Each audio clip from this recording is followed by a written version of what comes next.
안녕하세요. 주PD의 개인적 의견, 주PD입니다. 네, 이 채널에서는요, 제가 읽었던 책들에 대한 개인적인 의견을 전달하고 있습니다. 오늘부터 여러분들에게 책 소개를 해드리려고 하는데요. 가장 먼저 할 만한 책이 뭘까? 그렇게 생각을 하다가 제 인생이 바뀌기 시작한 순간, 그 출발점을 만들어준 책, 바로 부자 아빠, 가난한 아빠. 이 책을 빼놓고 사실 얘기를 할 수가 없어서 책 소개 채널을 한다면 당연히 첫 번째 책은 이 책으로 해야겠다 생각을 했습니다. 그래서 오늘은 책 부자 아빠 가난한 아빠의 내용 중에 일부를 다뤄보려고 합니다. 이 책의 저자는 로버트 기요사키죠. 너무 유명한 사람이에요. 근데 이분이 이 책에서 아주 한 가지 중요한 것을 밝히고 있는데, 바로 그게 뭐냐, 사람들이 가난한 이유, 이것을 밝히고 있습니다. 그 이유가 5가지 정도로 나눠서 설명을 하고 있는데, 첫 번째부터 지금 바로 살펴보도록 하겠습니다. 우리가 가난한 이유, 첫 번째는요, 바로 두려움입니다. 실패에서 오는 두려움이죠, 정확하게는. 근데 이 실패에서 오는 두려움을 어떻게 내가 다루는지가 부자가 되거나 가난하거나 이것의 갈림길에 있다, 이렇게 얘기를 하고 있거든요. 그런데 저는 이 부분을 보면서 좀 반발심? 이런 게 생기더라고요. 왜냐면 부자라고 하면 가지고 있는 것이 많기 때문에 한 번 시도하는데 100만 원짜리 게임이 있다고 했을 때 100만 원을 가지고 있는 사람은 이 게임을 실패하면 전 재산을 날리게 되잖아요. 근데 1000만 원을 가지고 있는 사람은 100만 원짜리 게임을 할 때 10분의 1밖에 안 날아가게 되니까 얼마를 가지고 있느냐에 따라서 그 시도에 대한 두려움의 크기가 다르지 않을까? 아니, 1000만 원 갖고 있는 사람은 10번이나 할 수 있고 나는 한 번밖에 못하면 한 번 잃으면 다 끝나는데. 그런데 이 책에서 기요사키는 시간마저도 그런 관점에서 얘기를 합니다. 누구나 시간은 똑같죠. 그렇기 때문에 만약에 실패라는 것이 총량이 있다면 당연히 어느 정도 실패를 달성하고 나서 성공의 길로 들어서는 방법밖에 없다면 부자일수록 유리하겠죠. 그런데 반대로 시간 측면에서는 누가 부자냐 이거예요. 시간 측면에서는 일찍 그것을, 즉 실패를 경험할수록 더 유리한 거죠. 젊을수록 더 많이 가지고 있는 리소스는 바로 시간이라는 거고, 실패를 회복할 수 있는 시간이 많이 남아있기 때문에 빨리 경험할수록, 빨리 실패를 경험할수록 좋다, 이거예요. 바로 이 말을 하고 있는 겁니다. 저는 젊을 때 이렇게 생각했거든요. 난 가지고 있는 게 진짜 하나도 없는데 뭐가 내가 가지고 있다는 건가? 하지만 젊은 사람일수록 바로 시간이라는 리소스를 가지고 있다는 거였죠. 성공하기 위해서 실패의 총량이 필요하다고 했을 때 부자들은 돈을 실패로 바꿔요. 젊은 사람들은 시간을 실패로 바꿔야 된다는 거죠. 난 가진 게 아무것도 없다, 저는 이런 생각을 했었는데 이 책에서 이 부분을 읽었을 때 저는 정말 소름이 돋았습니다. 나는 시간을 가지고 있구나, 이걸 깨닫게 된 거죠. 아마 여러분들도 웬만하면 이 시간이라는 걸 가지고 계실 거예요. 대부분의 사람들은 돈을 잃는 것을 너무 두려워한 나머지 시간을 잃어버리는 것에 대한 두려움을 까먹게 되고 실패를 하는 것 그 자체를 주저하게 됩니다. 그래서 대부분의 사람들은요, 시간을 죽이면서 실패를 하지 않는 것을 선택합니다. 그런데 그렇게 될 경우에 이 돈은 잃어버리지 않겠지만 시간은 잃어버린다는 거죠.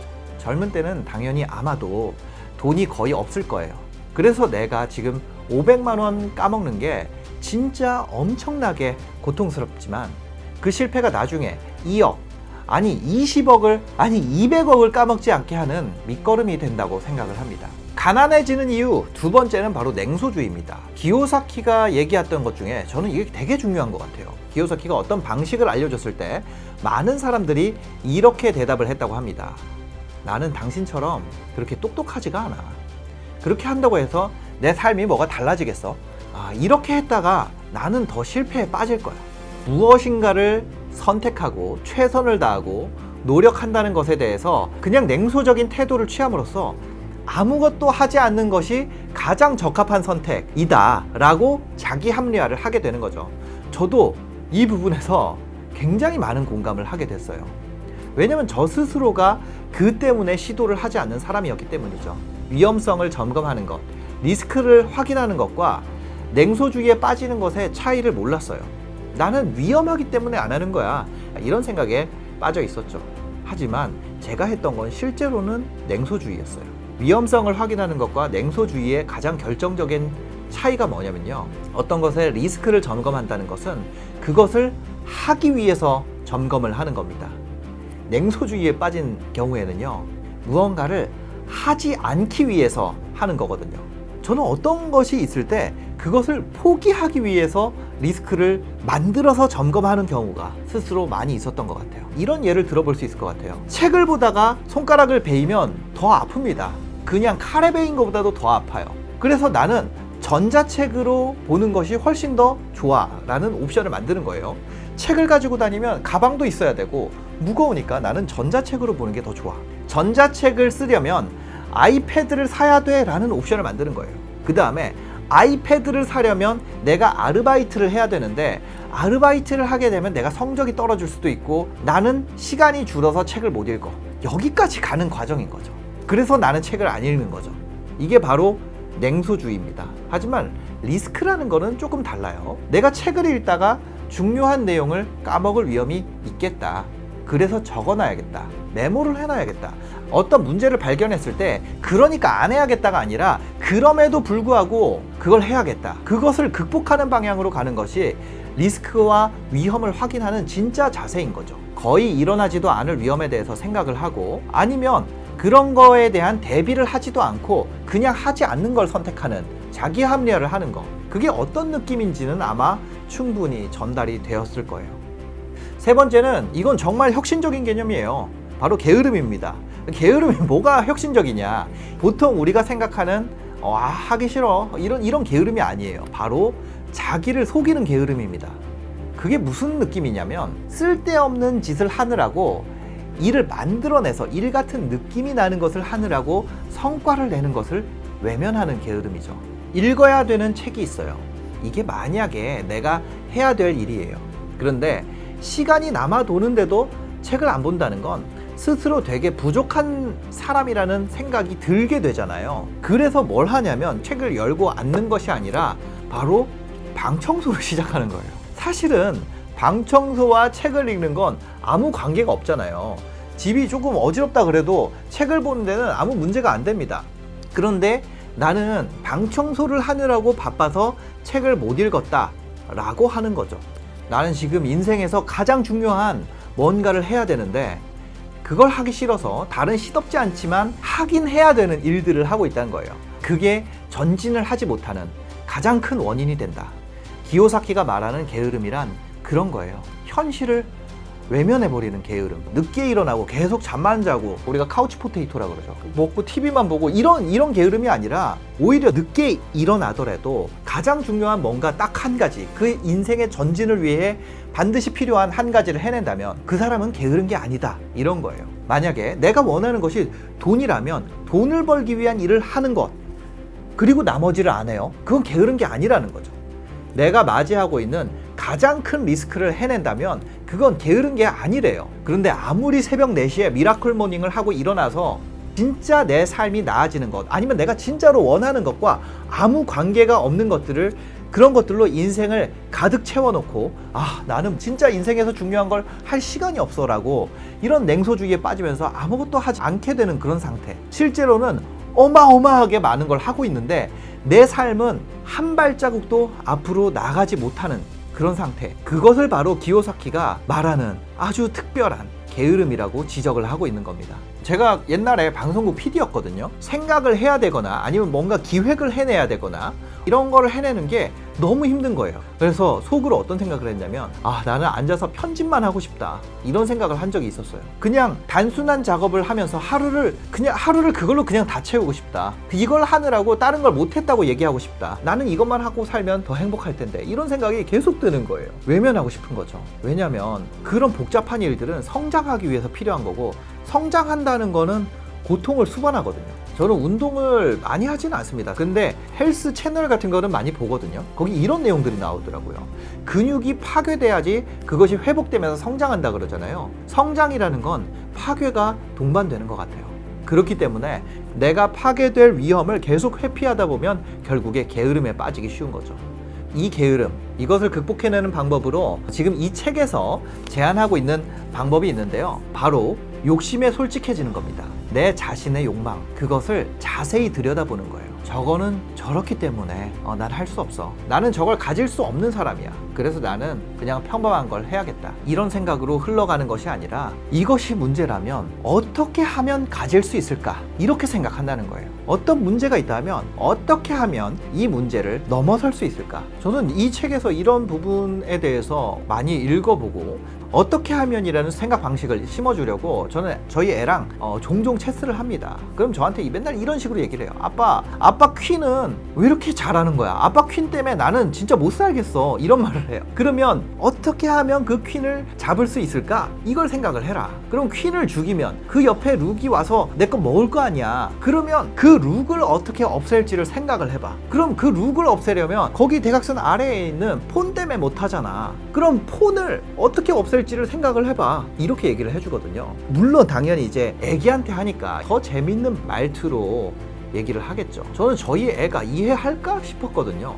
그런데 이걸 계속 하다 보니까 이해를 하더라고요. 어떤 걸 하기 위해서는 그 전 단계에 문제가 있다면 그 문제를 어떻게 해결할 것인지 생각을 하고, 이게 내가 해결할 수 없는 문제라면 그것보다도 전 단계로 가서 생각을 해보는 거예요. 그 목표적인 욕망을 가지고 있기 때문에 내가 우리 아빠의 퀸을 죽이겠다라는 욕망을 가지고 있기 때문에 이 생각을 계속 꼬리를 물고 이어갈 수 있는 거거든요.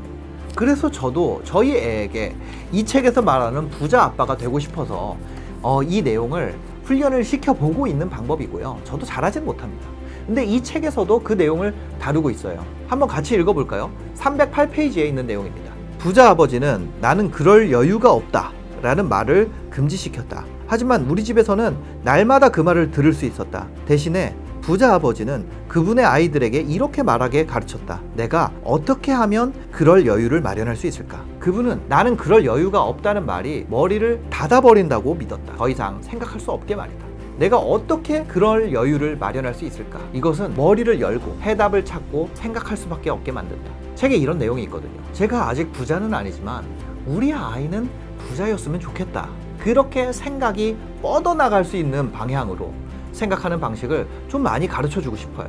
사람들이 부자가 되지 못하는 네 번째 이유, 제가 얘기하는 건 아니고요. 바로 기요사키가 이야기하는 내용입니다. 바로 습관 때문이라 그러는데, 좋은 습관, 부자가 되는데 적합한 습관들의 리스트가 있을 거고, 가난해지기에 좋은 습관들의 리스트가 있겠죠. 결국 인생은 24시간인데 우리가 깨어있는 시간은 8시간 빼면 16시간 정도일 것 같아요. 그 16시간을 어떤 습관으로 모아가느냐, 그것이 그 사람의 삶의 방향을 결정하는 것 같아요. 몸이 좋은 사람들은요, 운동하는 습관을 가지고 있겠죠. 돈을 잘 모으는 사람들은 절약하는 습관을 가지고 있겠죠. 주변에 친구가 많은 사람들은 인간관계를 아주 잘 대처하는 습관들이 있을 거고, 그런 작은 습관들을 모아가는 것, 부자가 되기 위해서 필요한 습관들을 정확하게 목록을 만들고 그 습관들을 내 습관으로 만드는 것이 부자가 되는 지름길이 될 수 있다. 이런 얘기를 하고 있어요. 그래서 앞서 얘기한 것처럼 욕망이 있다면 그 욕망에 솔직하게 목표를 세우고, 목표가 정해지고 그 목표에 부합하는 습관들을 모으고 돈을 벌거나 더 불리거나 돈을 절약하는데 돈을 쓰는 거죠. 벌어진 돈을 버는 데에 또 쓰는 거예요. 그게 만약에 나를 위한 투자라면 거기에 과감히 돈을 쓰는 겁니다. 자신에게 투자함으로써 돈을 버는 속도를 높이는 경우를 기요사키는 자영업의 형태로 얘기를 했고요. 아니면 어떤 자산에 투자함으로써, 여기서 말하는 자산이라는 건요, 기요사키가 책에서 밝혔는데 이것을 가지고 있음으로써 양의 현금 흐름, 나한테 돈이 들어오는 것을 말합니다. 예를 들면 이런 볼펜이 있는데 내가 자고 일어났는데 얘가 2자루가 되는 볼펜이야. 그러면 이 볼펜은 사야 되는 거죠. 근데 이 볼펜은 쓸수록 잉크가 닳아 없어지고 또 이런 내구도가 깎이기 때문에 이 볼펜이라는 거는 현실 세계에서는 자산이 될 수는 없는 거죠. 그래서 그런 자산을 모으는 것에 첫 번째로 내 돈을 쓰는 습관을 들여야 된다는 거죠. 만약에 그 하고 싶은 것이 부자라면 부자가 되는 것에 부합하는 습관을 만들고 그 습관에 맞는 돈의 투자 방식을 만들어야 된다. 그 얘기를 하고 있어요. 만약에 나를 빨리 채워야, 내가 어떤 학습을 해내야지 돈을 만들 수 있는 상황이에요. 이런 상황일 때는 내가 뭔가 빨리 배워서 뭔가를 할 수 있거나 내가 빨리 투자를 해야지 내가 돈을 벌어낼 수 있는 상황인데, 내가 부자가 되는 것이 아니라 남을 부자로 만들어주는 그런 데에만 돈을 쓰다 보면 정작 내가 버려진다는 거죠.